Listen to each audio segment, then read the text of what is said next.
ناظرین کرام، سلام علیکم ورحمۃ اللہ وبرکاتہ۔ جناب دانیال خدا کے برگزیدہ پیغمبران میں سے ایک پیغمبر تھے۔ خدا کے بھیجے ہوئے انبیاء میں سے ایک نبی تھے۔ اللہ تعالیٰ نے آپ کو علم خواب عطا فرمایا تھا۔ آپ کے زمانے میں بخت نصر بادشاہ تھا۔ بخت نصر ایک ظالم و جابر بادشاہ تھا، بڑا ہی جلاد بادشاہ تھا۔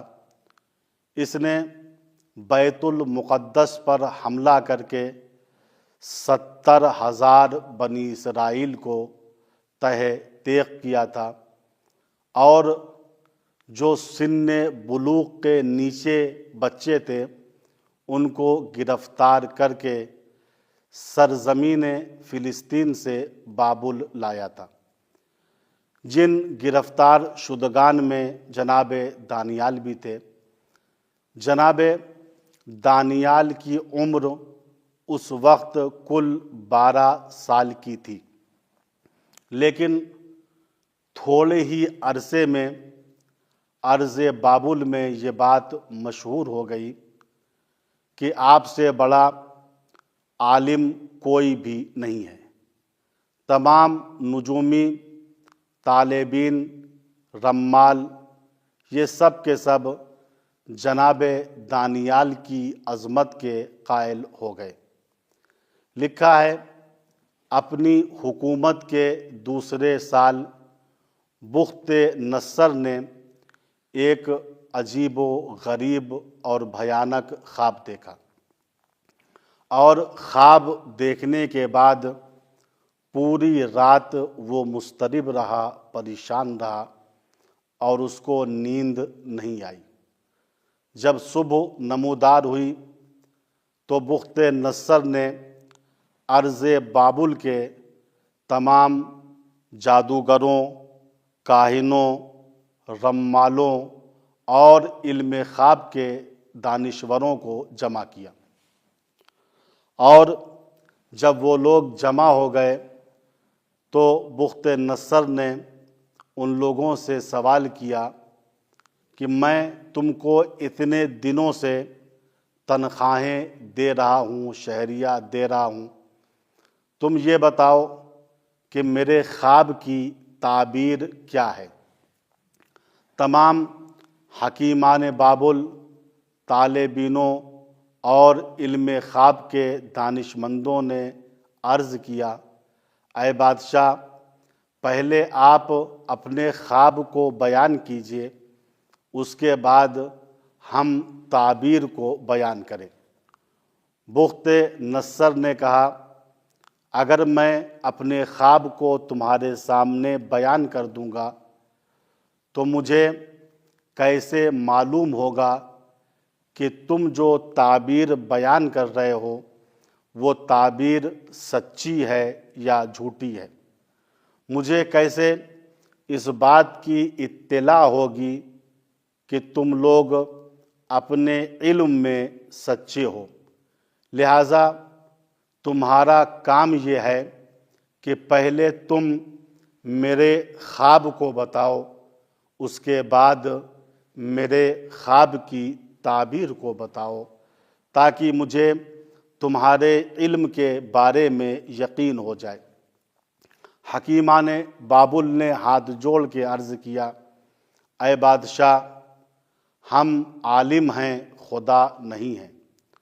ہم تعبیر خواب کو بیان کر سکتے ہیں، لیکن ہم یہ نہیں جانتے کہ بادشاہ نے عالم خواب میں کیا چیز دیکھی ہے۔ بخت نصر نے کہا، اگر تم میرے خواب کو نہیں بیان کرو گے تو میں تمہیں قتل کر دوں گا۔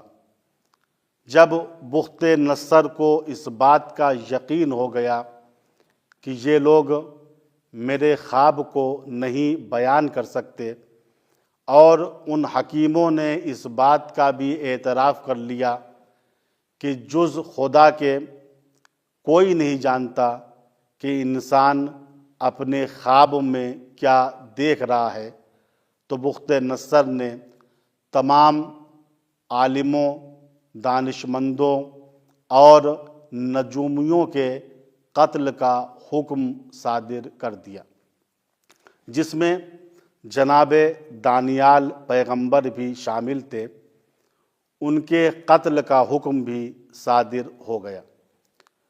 جب جناب دانیال پیغمبر کو اس بات کی اطلاع ہوئی کہ بادشاہ نے تمام نجومیوں، طالبینوں اور علم خواب کے عالموں کے قتل کا حکم صادر کر دیا ہے، اور بادشاہ کی ضد یہ ہے اگر تم لوگ علم خواب کے عالم ہو تو پہلے میرے خواب کو بتاؤ اور اس کے بعد اس کی تعبیر کو بتاؤ۔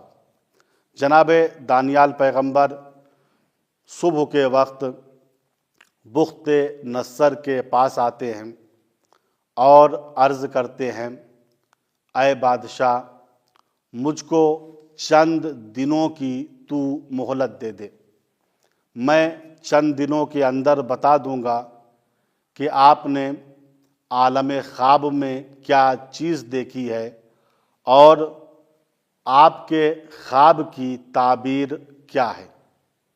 بخت نصر نے جناب دانیال پیغمبر کو مہلت دے دی۔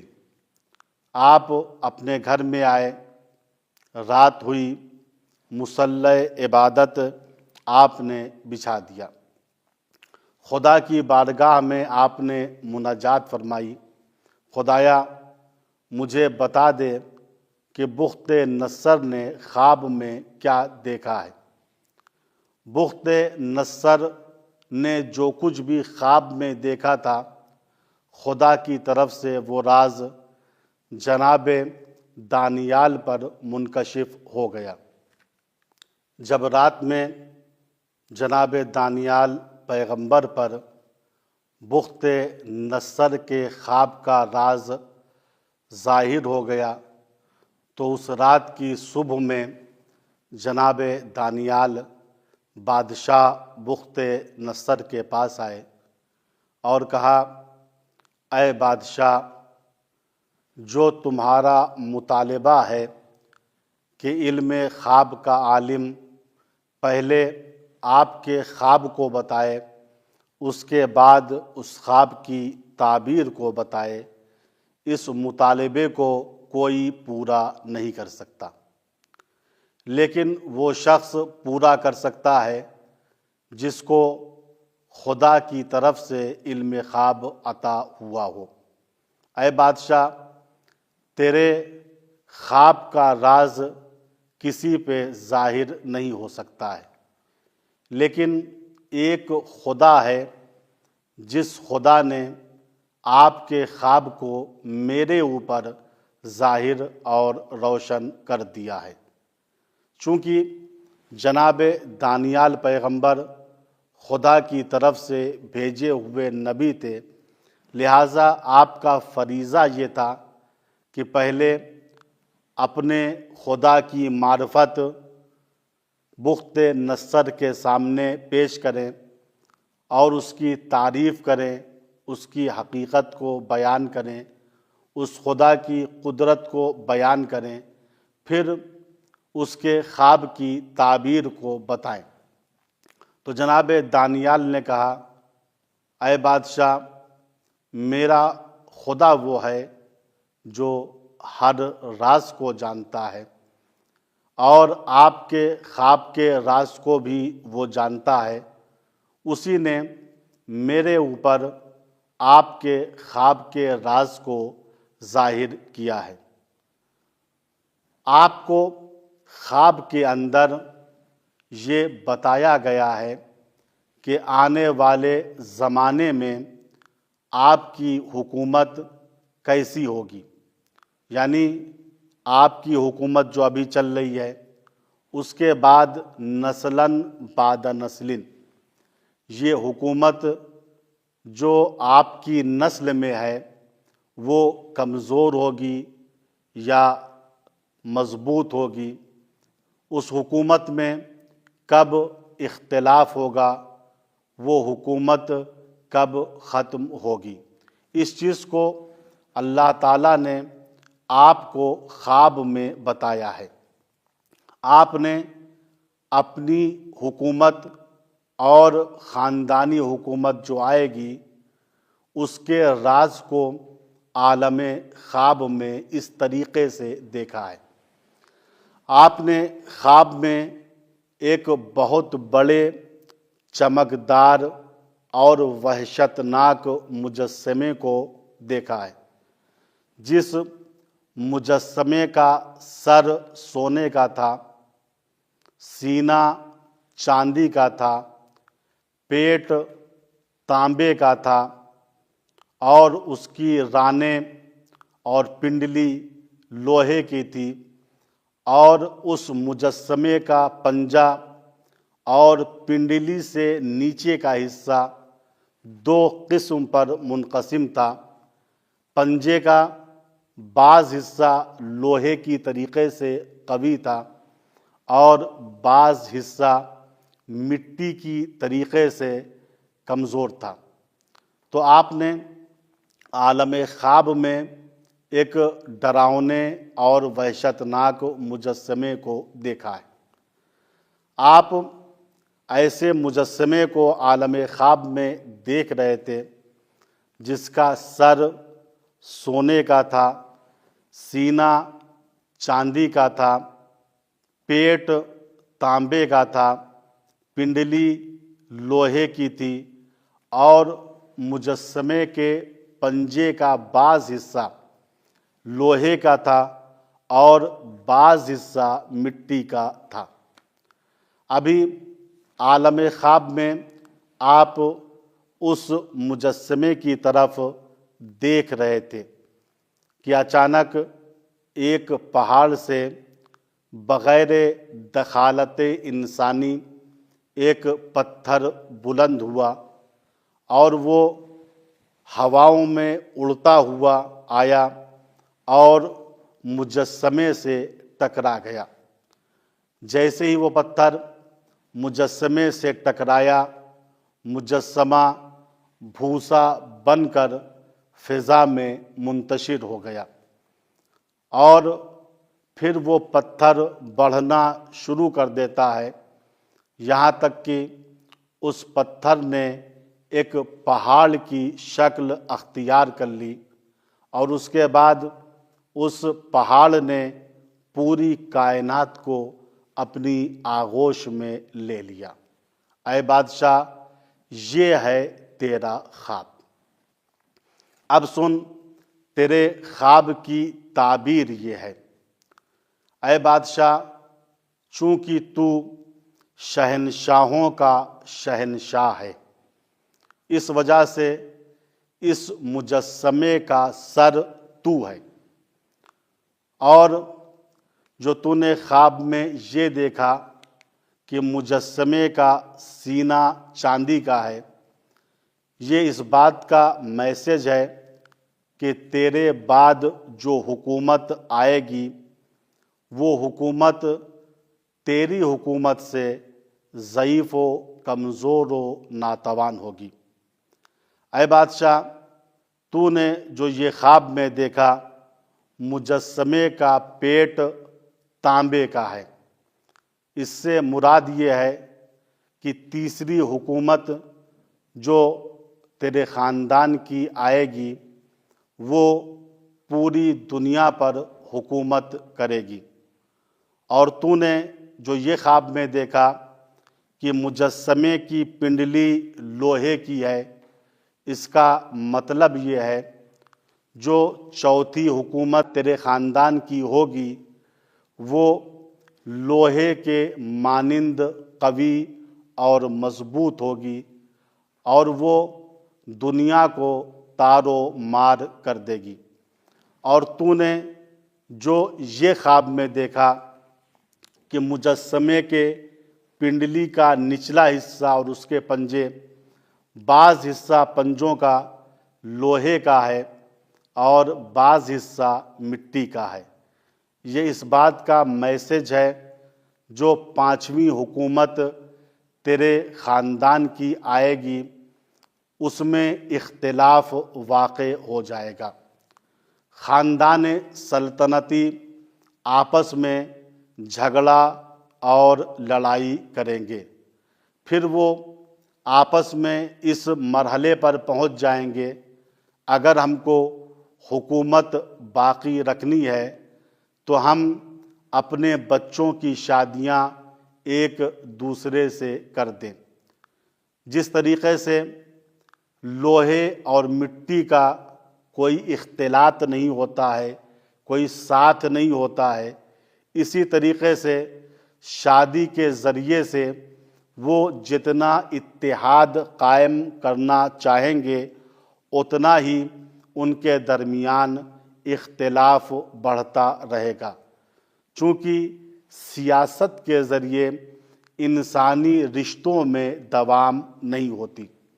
اے بادشاہ، جو تو نے یہ دیکھا کہ ایک پتھر بغیر دخالت انسانی کے پہاڑ سے بلند ہوا اور اس نے اس مجسمے کو ریزہ ریزہ کر دیا، اس سے مراد ایک ایسی حکومت ہے جو زمانے کے آخر میں قائم ہوگی، اور وہ حکومت پہاڑ کی طریقے سے مضبوط ہوگی اور پوری کائنات میں عدل و انصاف اسی حکومت کے ذریعے سے پھیلے گا۔